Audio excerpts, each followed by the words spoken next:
नमस्कार मित्रों, आपकी अपनी कोचिंग सुमन हिंदी क्लास में सुमन आपका हार्दिक अभिनंदन करती हूँ।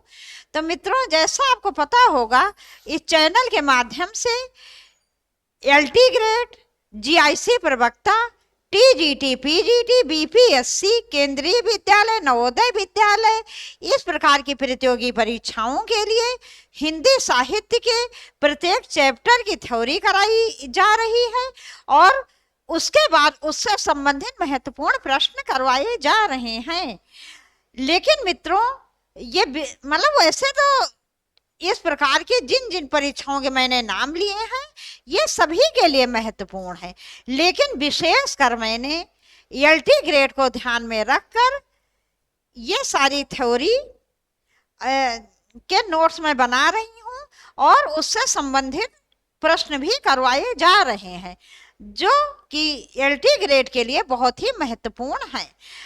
तो मित्रों, इस प्रकार से मैंने थ्योरी बनाई है, इसका नोट्स बनाया है कि बहुत अधिक विस्तृत भी ना हो और इस प्रकार हो कि उससे बाहर से भी आपकी परीक्षा में कुछ ना पूछा जाए।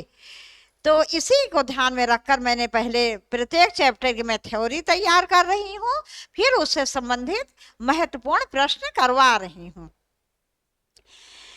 कहने का था मित्रों, मैं आप लोगों के लिए बहुत परिश्रम कर रही हूँ, तो आप लोगों भी थोड़ा सा दायित्व बनता है कि आप लोग ज़्यादा से ज़्यादा वीडियो को शेयर करो, चैनल को सब्सक्राइब कराओ, बेल आइकन प्रेस करो और प्रेस करवाओ, जिससे कोई भी वीडियो हो या कोई ऑनलाइन क्लास हो, नोटिफिकेशन तुरंत आपके पास पहुंच जाए। इसके अतिरिक्त मित्रों, जैसे यूपी पुलिस, यूपीएसआई के लिए व्याकरण की भी क्लास चलाई जा रही है और बहुत ही अच्छी क्लास है। और व्याकरण सभी का लगभग एक ही होता है, कोई भी प्रतियोगी परीक्षा हो व्याकरण एक ही होता है, उसमें कोई अंतर नहीं होता है। तो भले यूपी पुलिस, यूपीएसआई के नाम से है, लेकिन वो भी सारे वीडियोज आप देख सकते हो, या 10 बजे से मेरी क्लास, ऑनलाइन क्लास चलती है, तो वो भी आप अटेंड कर सकते हैं। तो मित्रों, मेरे कहने का अर्थ ये है कि जब मैं आपके लिए इतना परिश्रम कर रही हूं, तो आप भी वीडियो को ज्यादा से ज्यादा शेयर करो और चैनल को सब्सक्राइब कराओ। तो आज मैं भक्तिकाल की प्रेमाश्रयी काव्यधारा या सूफी काव्यधारा लेकर आपके समक्ष उपस्थित हूँ। जैसे इससे पहले आपने निर्गुण काव्यधारा के सारे वीडियोस देखे। तो मित्रों, भक्तिकाल को मुख्य रूप से 2 भागों में बांटा गया है। ये 2 भाग कौन कौन से हैं? पहली निर्गुण काव्यधारा और दूसरी सगुण काव्यधारा। और निर्गुण काव्यधारा की 2 उपधाराएं हैं और सगुण काव्यधारा के भी 2 उपधाराएं हैं। निर्गुण काव्यधारा की 2 उपधाराओं के नाम है ज्ञानाश्रय या संत काव्यधारा। पहली क्या है? ज्ञानाश्रय या संत काव्यधारा, और दूसरी प्रेमाश्रय या सूफी काव्यधारा। और सगुण भक्ति धारा के 2 उपधाराएं हैं। कौन कौन सी? रामाश्रयी भक्ति धारा और कृष्णाश्रयी भक्ति धारा। तो मित्रों, इससे पहले जो सबसे पहला वीडियो था भक्तिकाल का, उसमें आपने क्या देखा कि भक्ति का उदय कैसे हुआ, किस प्रकार से भक्ति भावना पहले दक्षिण भारत में आई, फिर उत्तर भारत में आई, इसको दक्षिण भारत से उत्तर भारत लाने वाले कौन थे। इसके बाद फिर आपने निर्गुण काव्यधारा की उपधारा में निर्गुण काव्यधारा या सभी संत कवियों के बारे में पढ़ा। तो आज हम पढ़ेंगे भक्तिकाल की सूफी काव्यधारा या प्रेमाश्रयी काव्यधारा के विषय में।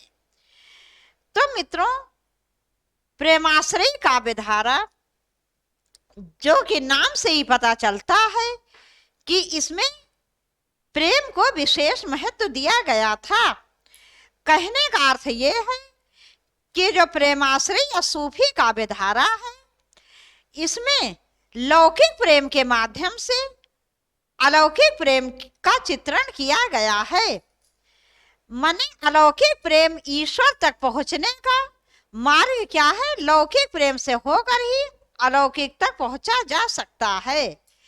जैसा कि मलिक मोहम्मद जायसी जी ने स्वयं लिखा है, मानुष प्रेम भयो बैकुंठी। जो मनुष्य का प्रेम है, जो व्यक्ति अपने आपस में नहीं प्रेम कर सकते, मनुष्य मनुष्य से नहीं प्रेम कर सकते, वो ईश्वर से प्रेम क्या करेंगे? तो इसीलिए प्रेमाश्रय या सूफी काव्य धारा का जो सबसे बड़ा उद्देश्य है वो क्या है? मानव प्रेम। जैसे कि मलिक मोहम्मद जायसी जी जो हैं वो सूफी काव्य धारा के सबसे सर्वश्रेष्ठ कवि हुए हैं। तो उन्होंने क्या, मतलब जैसे रत्नसेन, राजा रत्नसेन और रानी पद्मावती के प्रेम के माध्यम से अलौकिक प्रेम तक पहुंचने का मार्ग बताया है। मैंने पहले लौकिक प्रेम, फिर उसके बाद अलौकिक प्रेम तक पहुंचने का मार्ग बताया है, जिसका शुभारंभ होता है श्रृंगार रस से और अंत होता है शांत रस से। ये मित्रों बहुत कम लोगों को पता होगा। ज्यादातर लोग यही जानते होंगे पद्मावत या अन्य जितने भी सूफी काव्य हैं उनका, उनमें श्रृंगार रस है, लेकिन ऐसा नहीं है। लगभग सभी सूफी रचनाओं की का आरंभ जो है वो श्रृंगार रस से हुआ है, लेकिन अवसान किससे हुआ है? शांत रस से।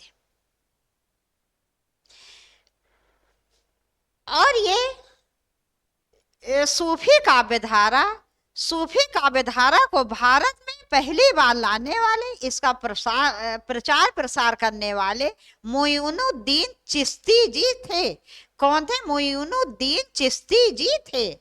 तो अब देखते हैं प्रेमाश्रयी काव्य धारा, सूफी काव्य धारा और सूफी और प्रेमाश्रयी काव्य का संपूर्ण सार,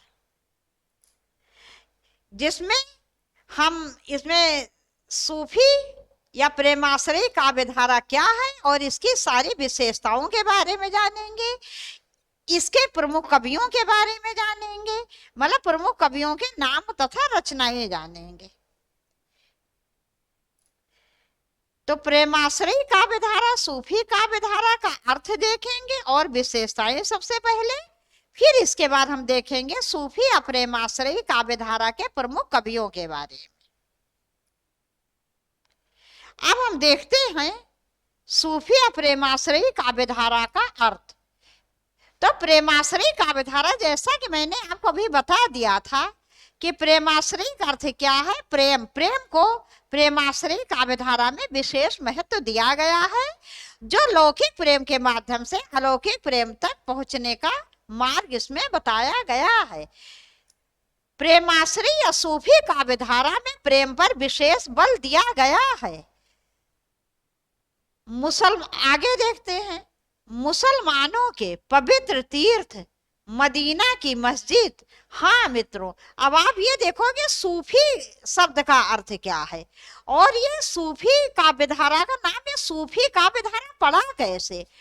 तो मुसलमानों के पवित्र तीर्थ मदीना की मस्जिद के सामने वाले चबूतरे का नाम सुफ़ा चबूतरा है। सभी लोग जानते हैं कि मुसलमानों का जो सबसे पवित्र और बड़ा तीर्थ है वो कहाँ है? मदीना है वो। तो मदीना की जो मस्जिद है उसके सामने वाले चबूतरे का नाम सुफ़ा चबूतरा है। क्या नाम है मदीना की मस्जिद के सामने वाले चबूतरे का? नाम सुफ़ा चबूतरा है। और इस पर बैठने वाले फकीरों को सूफी कहा जाता है। और उस चबूतरे पर मदीना की पवित्र मस्जिद जो है उसके सामने जो चबूतरा बना है उस पर जितने भी फकीर बैठते हैं उनको क्या कहा जाता है? सूफी कहा जाता है। और उस चबूतरे का नाम क्या है? सुफ़ा चबूतरा। ये प्रश्न मित्रों ध्यान देना, आपकी परीक्षा में पूछा जा सकता है कि मदीना की मस्जिद के सामने वाले चबूतरे का नाम क्या है? तो इसका नाम है सुफ़ा चबूतरा। मित्रों मैंने ढंग से बनाए हैं, सारी थ्योरी बनाई है कि उससे बाहर से आपकी परीक्षा में कुछ भी ना आए, और इतना विस्तृत भी मैंने नहीं किया है कि जिसका आपसे कोई मतलब ना हो। हाँ, इससे भी विस्तृत करेंगे, बनाएंगे। कब बनाएंगे? जब आपका प्री परीक्षा आप क्वालिफाई कर लोगे तो मुख्य परीक्षा के लिए। तो ये प्रश्न मित्रों पूछा जा सकता है कि मदीना की मस्जिद के सामने वाले चबूतरे का नाम क्या है? तो इसका नाम है सुफ़ा चबूतरा। इस पर बैठने वाले फकीरों को सूफी कहा जाता है। सोफिया या सोफियस शब्द के अनुसार ऐसा परम ज्ञानी व्यक्ति जिसे पूर्णत्व का साक्षात्कार हो चुका है उसे सूफी कहते हैं। तो सोफिया या सोफिया शब्द के अनुसार ऐसा परम ज्ञानी व्यक्ति, ऐसा परम ज्ञानी व्यक्ति जिसे पूर्णत्व का साक्षात्कार हो चुका है। पूर्णत्व माने पूर्ण ईश्वर का जिसे साक्षात्कार हो चुका है उसे सूफी कहते हैं। भाई वो व्यक्ति परम ज्ञानी होगा जिसे ईश्वर का साक्षात्कार हो चुका हो, परम ज्ञानी भी होगा और बिल्कुल छल कपट सारे विकारों से वो क्या होगा? दूर होगा। सबसे प्रेम करने वाला होगा। जो मनुष्यों से या प्राणियों से प्रेम नहीं कर सकता वो भला बताओ ईश्वर से क्या प्रेम करेगा? आगे देखते हैं। सूफी का अर्थ है पवित्र, अर्थात ऐसा व्यक्ति जो परमात्मा के प्रति निश्चल भाव रखता हो। निश्चल भाव रखता हो मतलब कोई उसका स्वार्थ ना हो, निस्वार्थ भाव से निश्चल भाव रखता है। सभी प्राणियों से शुद्ध व्यवहार करता है, जिसके लिए स्वयं परमात्मा भी अपना स्नेह प्रदर्शित करता है, उसे सूफी कहते हैं। कहने का अर्थ ये है मित्रों कि जो व्यक्ति परमात्मा से स्वार्थ रहित भाव रखता है और सभी प्राणियों से शुद्ध व्यवहार करता है, माने अच्छा व्यवहार करता है, स्वार्थ रहित व्यवहार करता है, किसी भी प्राणी को जरा सा भी कष्ट नहीं देता है, जिसके लिए स्वयं परमात्मा, ऐसे प्राणी के लिए स्वयं परमात्मा भी अपना स्नेह प्रकट करते हैं, उसे सूफी कहते हैं। वही सूफी है। आगे देखते हैं। सर्वमान्य मत। अब सूफी शब्द का मित्रों सर्वमान्य मत हम देखेंगे। सर्वमान्य माने सबका मत, जिसको सभी विद्वानों ने स्वीकार किया है, जिसको सभी विद्वानों ने माना है।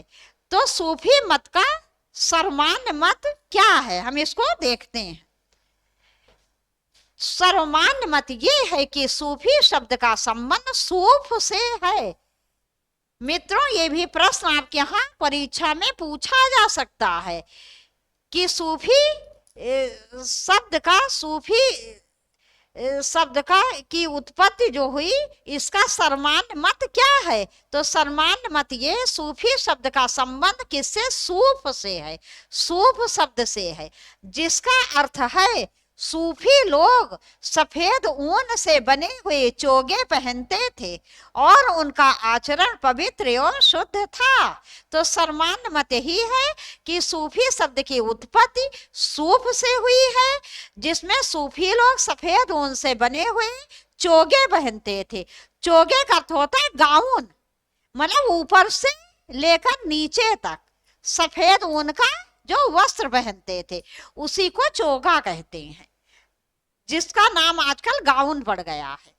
लोग सफेद ऊन से बने हुए चोगे पहनते थे और तो सफेद ऊन से बने चोगे पहनते थे और उनका आचरण बिल्कुल पवित्र था और शुद्ध था।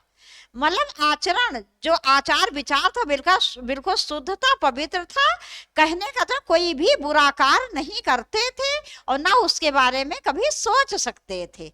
तो इस प्रकार से उनका आचरण पवित्र और शुद्ध था। तो ऐसे ही लोग सूफी कहलाते थे। आगे देखते हैं। सूफी प्रेमाश्रयी काव्यधारा की मुख्य विशेषताएं देखते हैं। पहला क्या है? अधिकतर सूफी काव्यधारा के कवि मुसलमान थे। मित्रों सूफी काव्यधारा के एक दो कवियों को नहीं कहा जा सकता, इसके अतिरिक्त अधिकतर सभी कवि मुसलमान थे। पहला पॉइंट ये है सूफी काव्यधारा की विशेषताओं में। दूसरा पॉइंट है सूफी काव्यधारा के अधिकतर कवियों ने ग्रामीण ठेठ अवधि में रचनाएं की हैं। जी हाँ मित्रों, यदि सूफी काव्यधारा या सूफी काव्यधारा के अधिकतर, किसी किसी ने राजस्थानी ब्रज वगैरह थोड़ा बहुत प्रयोग किया है कवियों ने, लेकिन अधिकतर जितने सूफी काव्यधारा के कवि हुए हैं उन्होंने अवधी भाषा अपनाई है। और कौन सी अवधि? वो अवधि नहीं जो गोस्वामी तुलसीदास जी ने अपनाई है। गोस्वामी तुलसीदास जी ने परिमार्जित परिष्कृत अवधि अपनाई है, लेकिन सूफी काव्यधारा के लगभग अधिकतर कवियों ने ग्रामीण ठेठ अवधी भाषा में रचनाएं की हैं। कौन सी अवधि इनकी? ग्रामीण या ठेठ अवधि। तो सूफी काव्यधारा के अधिकतर कवियों ने ग्रामीण ठेठ अवधि में रचनाएं की हैं। तीसरा पॉइंट देखो मित्रों, सूफी काव्यधारा में कवियों ने मसनवी शैली अपनाई है। कौन सी शैली अपनाई है सूफी काव्यधारा में? कवियों ने मसनवी शैली अपनाई है। ये प्रश्न भी बहुत पूछा जाता है कि ये भी प्रश्न पूछा जा सकता है कि सूफी काव्यधारा के अधिकतर कवि किस धर्म के थे? तो ये मुसलमान थे। दूसरा पॉइंट, सूफी काव्यधारा के अधिकतर कवियों ने कौन सी भाषा अपनाई है? तो ग्रामीण ठेठ अवधि अपनाई है। चाहे कुतुबान हो, मंझन हो, मलिक मोहम्मद जायसी हो, इन सभी ने, जिनने बड़े कवि हुए हैं, सभी ने ग्रामीण ठेठ अवधि में रचनाएं की हैं। तीसरा पॉइंट देखो मित्रों, ये भी प्रश्न बहुत पूछा जाता है, सूफी काव्यधारा के कवियों ने कौन सी शैली अपनाई है? तो इन्होंने मसनवी शैली अपनाई है। कौन सी शैली? मसनवी शैली। आगे देखते हैं, सूफी काव्यधारा के कवियों ने परमात्मा को नारी रूप में तथा आत्मा को पुरुष रूप में चित्रित किया है। मित्रों, सबसे बड़ी बात ये भी है, ये भी प्रश्न आपके यहाँ पूछा जा सकता है। देखो, ये हिंदू धर्म के अनुसार रचनाएं करते थे, मतलब कुछ इस्लाम, ज्यादा तो इस्लाम था उसमें, इस्लाम के आधार पर रचनाएं करते थे। बस इस्लाम में इनकी रचनाओं में कुछ विशेष अंतर है कि इस्लाम में कट्टरता बहुत है और इन लोगों में कट्टरता उतनी अधिक नहीं थी। ठीक है, लेकिन हिंदू देवी देवताओं का भी इन्होंने आश्रय लिया, लेकिन यहाँ पर ये हिंदू धर्म के विरोधी एक तरह से थे, क्योंकि हिंदू धर्म में ईश्वर को पति रूप में स्वीकार किया गया है और आत्मा को पत्नी रूप में। लेकिन सूफी काव्यधारा के कवियों ने परमात्मा को नारी तथा आत्मा को पुरुष रूप में चित्रित किया है। तो ये प्रश्न भी आपके यहाँ पूछा जा सकता है। आगे देखो, सूफी काव्यधारा में लगभग रचनाओं का आरंभ श्रृंगार रस से। श्रृंगार मित्रों ये गलत है, श्रृंगार शब्द की शुद्ध वर्तनी ये होगी, मैं लिख दे रही हूं। तो श्रृंगार रस से सूफी काव्यधारा में लगभग रचनाओं का आरंभ किससे हुआ? श्रृंगार रस से। और अंत किससे हुआ? शांत रस से। ये भी प्रश्न आपके यहाँ पूछा जा सकता है। आरंभ श्रृंगार रस से और अंत हुआ शांत रस से। आगे देखते हैं,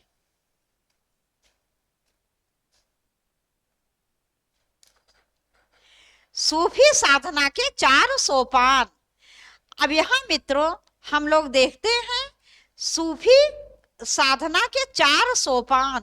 सोपान का अर्थ यहाँ क्या है? सीढ़ियां। वो कौन सी 4 सीढ़ियां हैं जिसपे सूफी धर्म का आरंभ होता है और किस प्रकार से आरंभ कर और अंत में हम ईश्वर तक, मतलब सूफी काव्यधारा के लोग कहाँ से आरंभ करते हैं और आरंभ करने के बाद वो कौन सी सीढ़ियां हैं कि अंत तक वो ईश्वर तक पहुंच जाते हैं, परमात्मा को प्राप्त कर लेते हैं।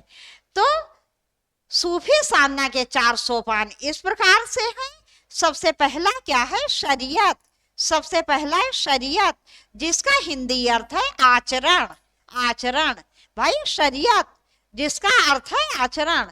जब आचरण सबसे पहले अच्छा रहेगा हमारा, जब आचरण अच्छा रहेगा तभी तो हम किसी की पूजा आराधना उपासना आदि कर सकते हैं। जब हमारा आचरण ही शुद्ध नहीं रहेगा तो हमारा कहीं मन ही नहीं लगेगा किसी पूजा पाठ आराधना में।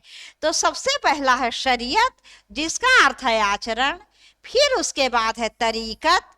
तरीकत का अर्थ क्या है? उपासना। उपासना भाई, शरीयत माने आचरण।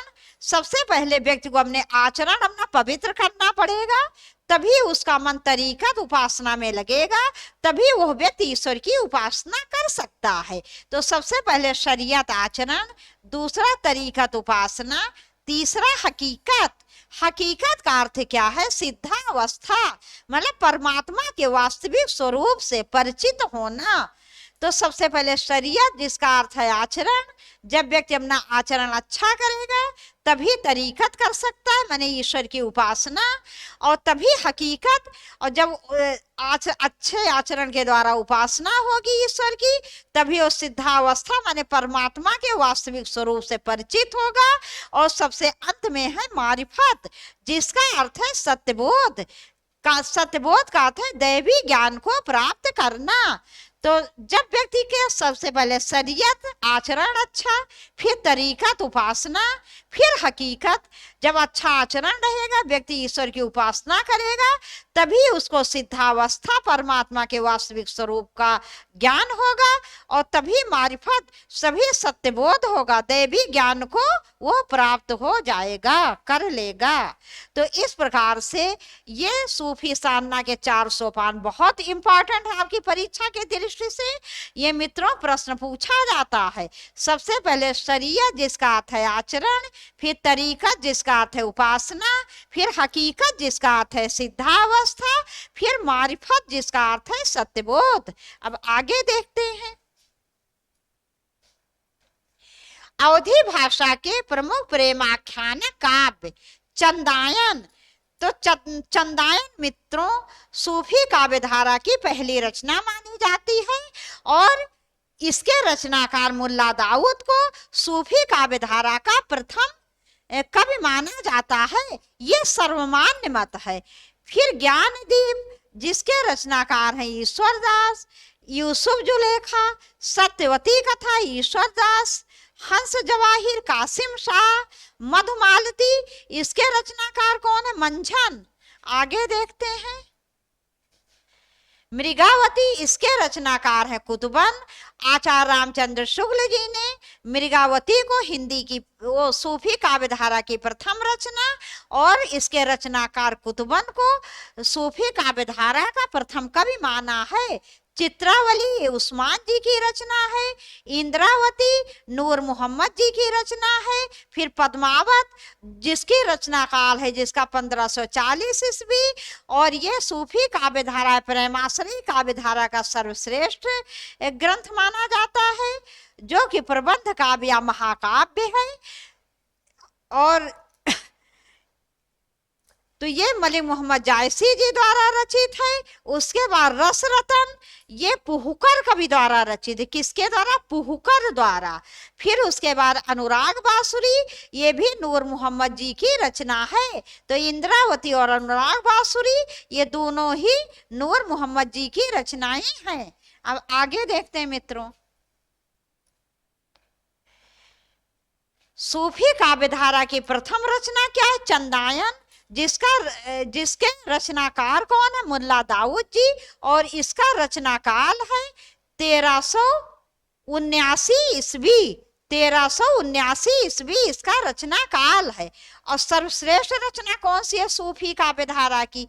पद्मावत, जिसका रचना काल है 1540 ईस्वी, और इसके रचनाकार हैं मलिक मोहम्मद जायसी जी। मलिक मोहम्मद जायसी जी इसके रचनाकार हैं। तो मित्रों अब सूफी या प्रेमाश्रयी काव्य धारा क्या है, इसकी प्रमुख विशेषताएं क्या है, इसके प्रमुख कवि क्या है, मुख्य कवि, ये आपने जान लिया। अब इसके बाद अगले वीडियो में हम लोग पढ़ेंगे अगले वीडियो मित्रों हम लोग पढ़ेंगे मलिक मोहम्मद जायसी के विषय में, जो कि सूफी काव्यधारा के सर्वश्रेष्ठ कवि माने जाते हैं। तो मित्रों कल तक के लिए नमस्कार।